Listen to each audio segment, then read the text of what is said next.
Igbo mụrụ nze m ọzọ ekene m. Ndị be anyị si agụghị ụzọ agụghị ọnụ. Tata bụ afọ Eke, abalị 9 n'ọnwa Juun n'afọ 2023. Gị bụ onye na-ege m ntị, biko were ụwa obi ndidi. Ọchụ n'ike na ana n'ike. Ife ọbụla ị na-eme, yọwa Chukwu amara. Ife kpatara ọ ga-abụ mfụta n'iru akwụkwọ, ana m ekwu ya kwa mgbe, bụ na o nweghị uru dị n'isi azụ. Ife ahụ taa n'eze anaghị eju afọ. Ị ga-abụ ịfụta ife ọtụtụ ndị mmadụ fa na-achọ ebe fa ga-eje bika ya aka ka ha wee kpata ego, ma ọ chara ma ọ chara. Ife ọbụla ị ga-eme ka ọ bụrụ na ha so n'ife a na-eme. Ngụ abụ onye na-eme ya bụ ife, ị ga-ebu ụzọ jụgodu onwe gị ajụjụ. Gị na chi gị adị na mma?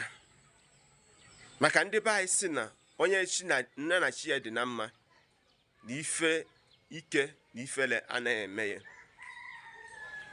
Ka m gwa gị eziokwu,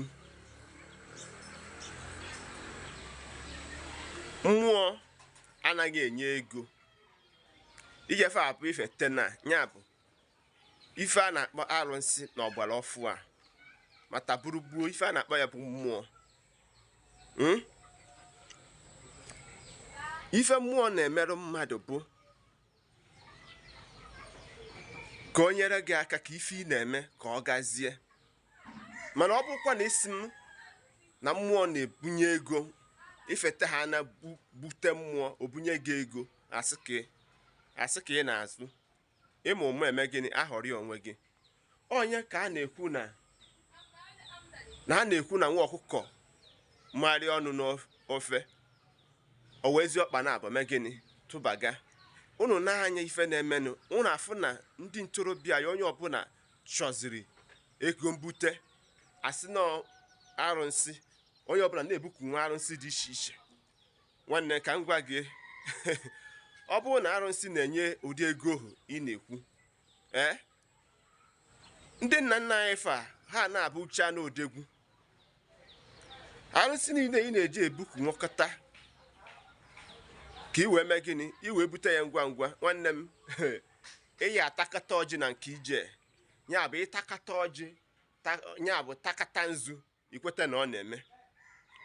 Gị nwa bụ onye na-egere m okwu, nwanne m ga-eche aka ọrụ ị ga-eme, chee aka ọrụ ị ga-amụ. Ọ bụrụ na ị na-azụ afịa, gbasie mbọ ike. Ọ bụrụ na ị na-arụ ọrụ, rụsie ọrụ ike. Yọba chi gị amara, yọba chi gị amara. Akara aka dị n'iche n'iche.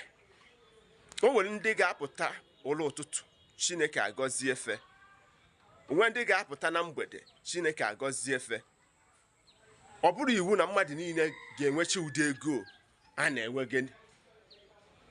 Ka m gwa gị, ma ife onye mere wee kpata ego ya. Were ụwa obi ndidi. Ọchụ ngwa ngwa na ana n'ike. Ọ ka mma ife mee n'iru akwụkwọ ka o si wee mee, ka anyị nwa nwee ike isi na ya mee gịnị, mụta ọtụtụ ife dị iche. At least for now, na ndị dibịa ji ezugodo ike, ndị na-atụ ọrụ ji ezugodo ike, ndị na-achọ ebe fa ga-eje ka emerefe nke eme ọ bụ merefe nke ọzọ ji ezugodo ike. Ife m na-agwa gị bụ eziokwu, nya bụ ndụ. Gbasie mbọ n'ife ị na-eme, gbaba mbọ ka o wee nyere gị aka. Ife ya bụ efete n'ụwa, asị na onye bụ ọbamachi ekwene, onye ụta ata na bụ na onye na-ji enyocha onwe ya ọfụma.